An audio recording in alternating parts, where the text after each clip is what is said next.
जनवरी में जमानत बा।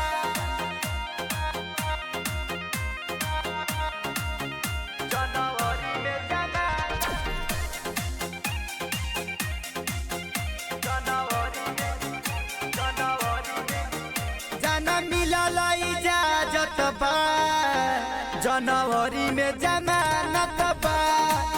ए जाना मिलल इजाजत बा। जनवरी में जमानत बा। मन कतही न लागत बा। तोहर याद गोली दागत बा। जाना मिलल इजाजत बा। जनवरी में जमानत बा। ए जाना मिलल इजाजत बा। जनवरी में जमानत बा। जनवरी में जमानत बा।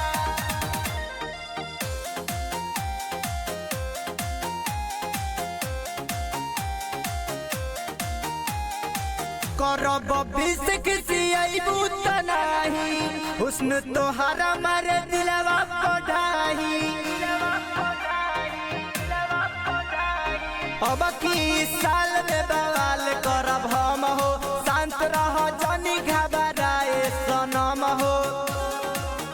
हमर चारू ओर सियासत बा। तोहरा प्यार के हिफाजत बा। जिला के माफिया भी जानत बा। जनवरी में जमानत बा। ए जाना मिलल इजाजत बा। जनवरी में जमानत बा। जनवरी में जमानत बा।